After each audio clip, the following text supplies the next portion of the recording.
buenos días.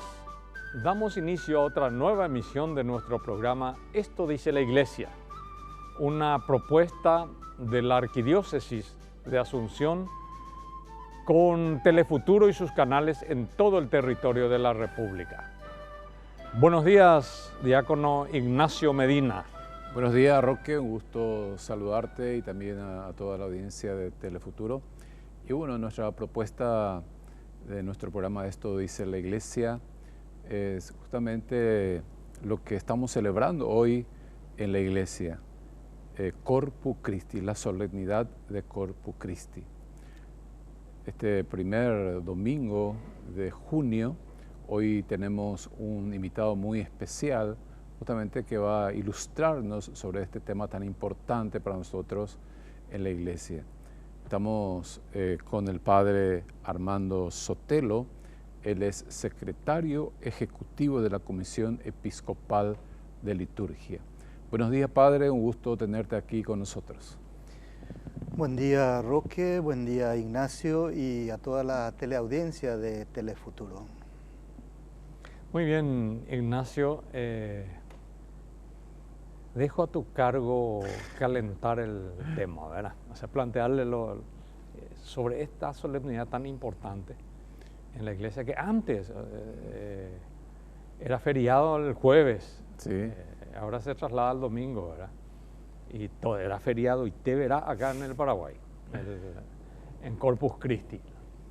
Así es que, ¿por dónde comenzamos hablando del cuerpo y la sangre de Cristo? Y justamente me gustaría preguntarle al padre esto, ¿por qué este cambio? Antes era un jueves, se celebraba el Corpus Christi, ya nosotros inclusive en tiempo de la dictadura ya teníamos el Corpus Christi. Después la iglesia pasó a domingo. ¿Cómo fue esto, padre? Sí, en primer lugar, la centralidad del tema está en la Eucaristía. El Corpus no es otra cosa sino la misma Eucaristía que, como ya dijo Roque, en principio era como un Viernes Santo igual, de sagrado ese día, y se celebraba normalmente el jueves, que era jueves sacerdotal, en recuerdo también incluso del Jueves Santo. Pero eso con el tiempo también se fue perdiendo y realmente por las actividades múltiples de los fieles ha perdido realmente mucho espacio, y entonces por cuestiones pastorales la iglesia a través de la conferencia episcopal también traslada esta fiesta, porque es muy importante, en un día domingo para que sea más valorado y más participada, digamos, en este sentido. Padre, hablaste de la importancia justamente del cuerpo y la sangre de Cristo para todos nosotros los cristianos. Inclusive el concilio le llama y dice que es la fuente y cumbre de toda la vida cristiana. ¿Qué lo significa, padre, esto de ser fuente y cumbre justamente de toda nuestra vida?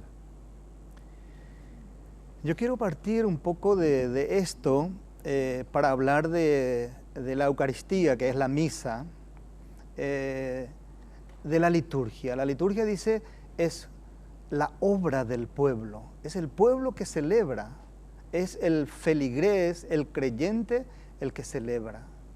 Entonces, en una definición del Concilio Vaticano II, en el número 7, dice incluso, es el ejercicio del sacerdocio de Cristo. A través de esta celebración, realmente Cristo está presente en su sacerdocio con nosotros. Y por lo tanto la misa no es otra cosa sino primero sacrificio y segundo comunión, pero al mismo tiempo en el único modo, digamos. No es por un lado es sacrificio y por el otro lado es comunión, sino que al mismo tiempo Jesucristo está muriendo y está resucitando nuevamente en cada Eucaristía. Y eso queda en un ámbito de adoración posteriormente, después de la Santa Misa. Y entonces la Sacrosantum Concilio, también en el número 10 dice, es la fuente y es la cumbre de toda la actividad de la Iglesia. Que San Justino en el siglo II dice, nosotros sin la Eucaristía no podríamos vivir. O San Ignacio, ¿verdad? En Alejandría decía, la Eucaristía es la carne del sacramento de Cristo. Allí está el cuerpo de Cristo, el corpus. De ahí van haciendo realmente estas expresiones que después queda plasmado en el ámbito sagrado para una celebración. Y lo mismo San Juan Crisóstomo lo dirá, ¿verdad? Hacia los años 347, 407 de este tiempo, que habla de los dos sacrificios, el sacrificio de Cristo y el sacrificio de la Eucaristía, que al mismo tiempo es la misma cosa, que Jesucristo muere, Jesucristo resucita al mismo tiempo. Cada Eucaristía, por lo tanto, es muerte y es resurrección del Señor. Y por eso Él lo añade y queda también dentro de nuestra fórmula, ¿verdad? Hagan esto en conmemoración mía. Estamos hablando del año 405. Sí. Pero después va a venir en el siglo XIII realmente toda esta adoración, toda esta procesión que conocemos nosotros familiarmente y tradicionalmente como el Corpus Christi. Padre, cuando se está hablando del ejercicio del sacerdocio de Cristo, ¿estamos hablando de los paí, como nosotros llamamos los sacerdotes, o es todo el pueblo sacerdotal? Ilustra ahí, porque es importante, creo, también eso. Se suele hablar de Cristo sede. El que preside está presidiendo en la persona misma de Cristo, y ese es el gran misterio que tiene la Iglesia. Yo no soy yo cuando estoy presidiendo la misa, sino es Cristo quien preside a través de mi ministerio de la Iglesia. Entonces, Cristo sede in persona Christi capiti, en la cabeza misma de Cristo. Cristo altar, ¿verdad? Allí está nuevamente la entrega, el sacrificio, y allí está el cuerpo y la sangre de Cristo. Incluso está Cristo palabra, que es en el ambón cuando se va haciendo las lecturas, se van desarrollando realmente la proclamación del Evangelio, es Cristo mismo que habla a su comunidad, su pueblo. Por lo tanto, estamos hablando del Cristo mismo en forma real a través de un sacramento. Dijiste hace rato también que es la celebración del pueblo, creo que dijiste. Sí.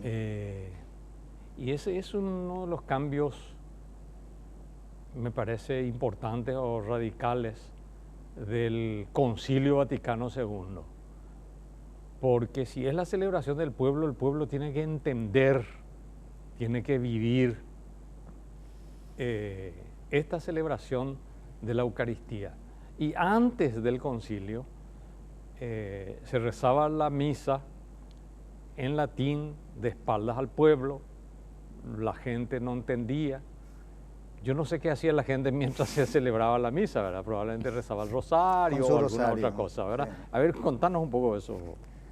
Sí, en realidad hablar de todo esto es participar un poco de esta gran realidad de la Eucaristía. Como que en principio nadie podía entender con el concilio, ¿verdad? Estamos hablando del año 63, estamos hablando entonces de una necesidad, y entonces el documento habla de una presencia en la Eucaristía a través conscientemente, ¿verdad? Participativa y fructuosa, consciente, participativa y fructuosa. Entonces, ya no es aunque hasta hoy queda todavía esa huella de decir, Padre, qué lindo está tu misa. O sea, y el que hace la misa. Y yo le suelo hablar incluso a la gente, no, nosotros celebramos. Yo, sacerdote, presido la misa, pero la comunidad es la que celebra. Y eso cuesta todavía entrar, porque a veces no son conscientes de que yo soy el que estoy celebrando. Y el sacerdote es el que preside ese sacramento para mí. Entonces aquí hay un cambio demasiado grande, desde un ir a rezar rosario, cuando el sacerdote estaba rezando en latín y de espalda, es muy grande ese cambio de repente, hacer en tu propia lengua, que ya no es el latín, y entonces entendiendo lo que ya estamos celebrando. Entonces yo voy a celebrar, no voy a escuchar misa, es otro tema.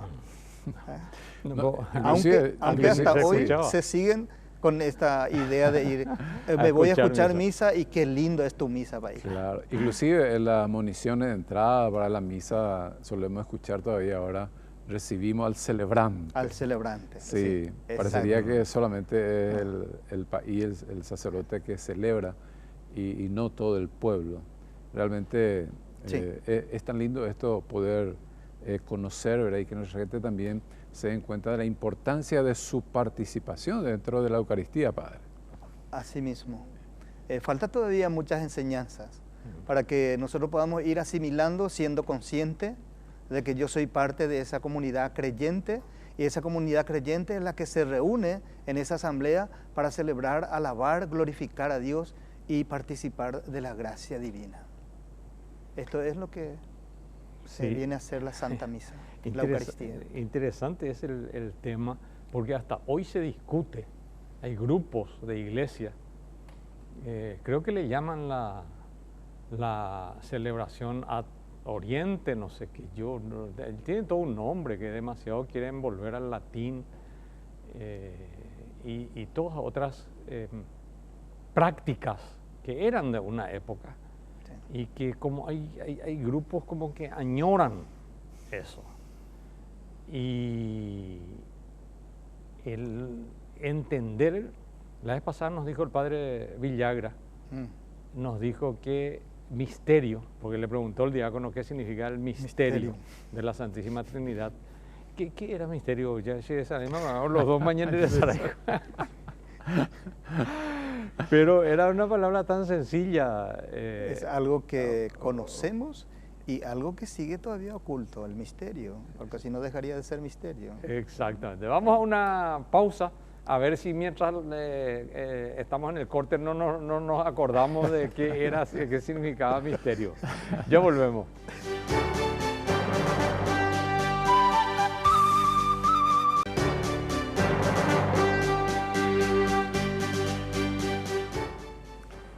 Y nuevamente estamos con todos ustedes hoy, día de la solemnidad de Cuerpo de Cristo, Corpus Christi. Y estamos hablando de este tema tan importante para la Iglesia, y nos acompaña justamente hoy el Padre Armando Sotelo. Él es el secretario ejecutivo de la Comisión Episcopal de Liturgia. Padre, hablaste de la Eucaristía como una participación activa, consciente y fructuosa. Esta participación activa, por supuesto, requiere el conocimiento de todas las partes de la misa. ¿Cómo estamos con eso en nuestra iglesia? ¿Hay una participación activa de la gente, o usted cree que necesitamos profundizar más este tema? Yo creo que tenemos que avanzar un poco más todavía en cuanto a formación, porque la gente a veces no se siente parte. A la gente le cuesta a veces ser parte de. Entonces la participación a veces queda en una distancia. Qué importante es, valga esta palabra, ¿verdad?, involucrarme para esta celebración, ¿verdad? Porque se necesitan monitores, se necesitan lectores, se necesitan gente que hagan la oración de los fieles, se necesitan gente realmente que de verdad haga la ofrenda, todas esas cosas. Se necesita del canto, se necesita hasta incluso de aquellos que, ¿cómo se suele decir?, recogen las colectas. O sea que hay de todo para decir que la participación debe ser de todo. O sea que yo participo cuando me levanto, yo participo cuando me siento, yo participo cuando estoy arrodillado, yo participo cuando estoy cantando. participo cuando estoy escuchando. O sea que la participación tiene una intensidad, pero para eso pienso y estoy convencido de que tiene que ir por un camino de la formación. Necesitamos formar a la gente. Una vez que conocen ellos ese espacio, entonces ya la gente también se acerca. Y hay muchas experiencias en esto. Gente que se acercan, se ofrecen, qué yo puedo hacer, cómo yo puedo colaborar, cómo yo puedo participar. Yo también quiero participar.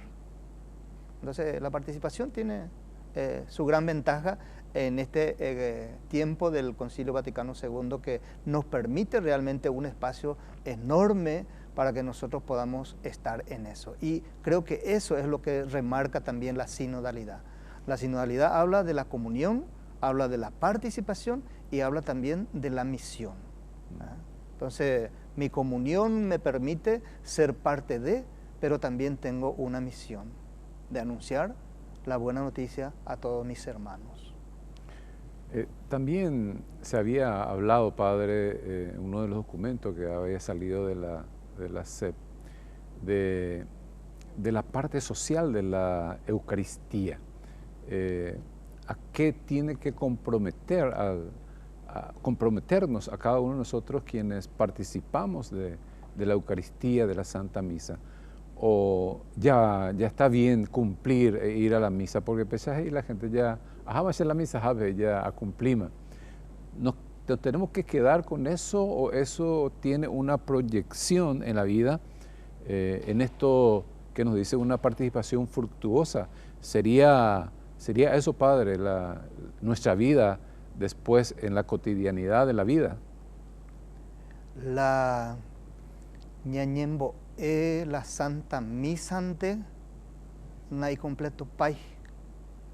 Según algunos documentos, y terminada la primera misa celebrada por Jesús, cada uno de sus apóstoles se levantaron y comenzaron a ir a su tarea.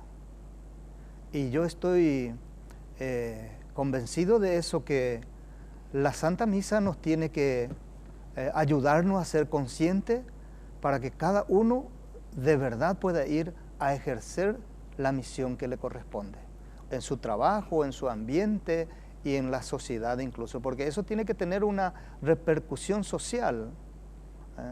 Mi participación de la Santa Misa tiene que tener una influencia, tiene que tener una participación con la sociedad, con el mundo, y allí está todo nuestro compromiso de fe, pero no solamente de fe, de coherencia, de justicia, de solidaridad, de honestidad, de todo eso.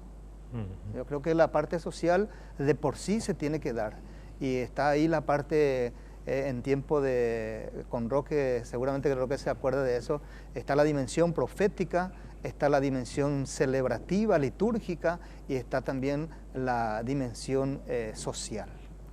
Sí, es decir, la caridad cristiana. Benedicto XVI lo dice muy bien, creo que es Deo Caritas, que la tarea evangelizadora de la Iglesia tiene 3 patas y que las 3 se necesitan y se complementan. Si le falta una de esas 3 patas, le está faltando algo importante y esencial. No es simplemente una cuestión secundaria. Y hablaba de estas 3 dimensiones que acaba de decirnos el padre Armando, ¿verdad? Algunos lo llaman la dimensión de la palabra, la dimensión celebrativa y la dimensión de la diaconía, o del servicio del amor, del servicio de la caridad. Si una de las 3 patas faltan, fracasa, no está bien la evangelización de la Iglesia. Eso siempre lo dijimos también. Y a propósito de tu pregunta, diácono, San Juan Crisóstomo creo que tiene cuestiones muy bellas sobre la Eucaristía y el amor, padre Armando Sotelo, sí. Cuando, por ejemplo, dice y se refiere al esmero que se pone para el altar y el cuidar todo lo que tiene que ver con el altar, pero después al salir a la puerta de la iglesia, no sé si te acuerdas de ese dicho, hermano. Sí, porque San Juan recomienda que debe, y nosotros en liturgia manejamos así, ¿verdad? Que tu mente concuerde con tu voz. Es decir, no puede ser que esté celebrando y de repente al salir te encuentras con una situación así de necesidad y seas indiferente. En otra palabra, ¿verdad? Estoy diciendo esto, pero San Juan Crisóstomo lo ha dicho realmente de una forma más fuerte, digamos, ¿verdad? Que ignores. Sí. Y creo que es importante eso también, que tu celebración te permita también comprometerte en bien y en la necesidad de tus hermanos. Y de alguna manera todo el Evangelio apunta a eso, cuando finalmente Jesús dice que los mandamientos de Dios se limitan a dos, o sea, son, más que se limitan, todo lo demás se recoge en dos. Amar a Dios con toda tu mente, con todo tu corazón, con todo. Y al prójimo como a ti mismo. En esto se resumen la ley y los profetas, dice el Señor. Entonces, ¿cómo contradecir eso justamente en la vida, en la evangelización de la iglesia, verdad? Sí. Yo quería hacerle otra preguntita sobre el tema de la formación para la misa y para la participación de la misa. Hay como distintas maneras de... Por eso creo que contigo mismo, Padre Armando, habíamos comenzado alguna vez a explicar las partes de la misa, pero yo creo que tendríamos que comenzar otra vez de cero.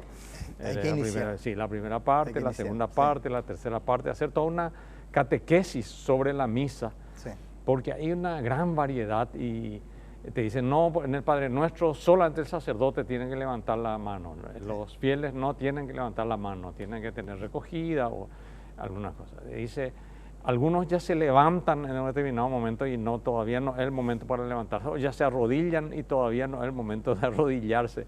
Y hay una disparidad en ese sentido. ¿Afecta eso la importancia de la Eucaristía en sí misma, esos detalles? Sí, afecta porque a nuestra gente le gustan esas cosas, pero que no es lo esencial. Lo más esencial está la disponibilidad de tu corazón y la disponibilidad de tu fe. Allí radica todo. Pero a veces están estos detalles, mínimos detalles, que a veces puede dificultar. No es esencial, pero por eso es importante tener en cuenta los 4 momentos de la misa. Los ritos iniciales, en lo que iniciamos realmente, después está la liturgia de la palabra, segundo, ¿verdad? Tercero está la liturgia eucarística, que es un poco más extenso en desarrollo, y por último están los ritos finales. Estos 4 elementos de por sí es demasiado importante. Por eso en este día de Corpus tenemos que tener en cuenta la importancia de la Eucaristía, porque esa Eucaristía después deja el Corpus Christi que nosotros cordialmente conocemos, ¿verdad? Que está en el Santísimo Sacramento del altar. Y eso es signo de adoración de muchos, incluso muchas parroquias hoy en día están fomentando el tema de las 24 horas de adoración. Qué importante, por lo tanto, es esos momentos que nos ayuda también a profundizar y a valorar la Eucaristía, con sus procesiones, con la bendición incluso del Santísimo Sacramento. Todo eso nos ayuda muchísimo. Y allí están algunos detalles que hay que tener en cuenta, incluso que tenemos que ponernos de acuerdo para hacer mucho mejor todavía. Bueno, se nos está yendo el tiempo. En estos 2 minutos, Padre, ¿podría explicarnos un poco también en este día de Corpus Christi? La Iglesia nos dice que podemos ganar la indulgencia plenaria participando en la misa y, por supuesto, también en la procesión. Sí. ¿Podría explicarnos un poquitito lo que es la indulgencia y cómo se gana esta indulgencia plenaria? Minuto y medio nomás ya lo que... Minuto y medio. Bueno, en minuto vamos a...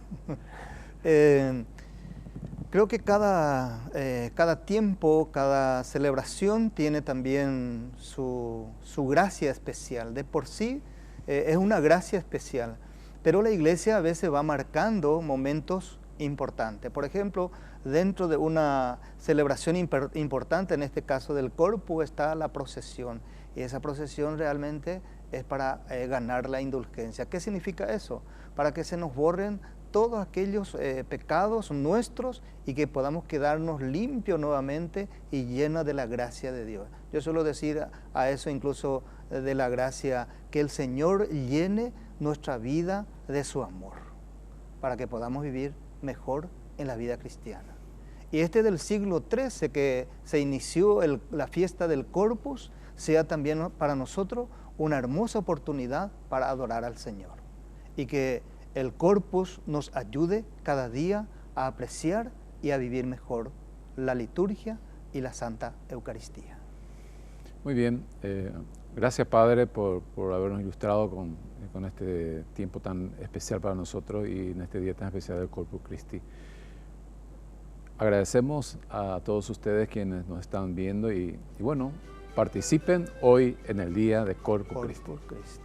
Volvemos el próximo domingo.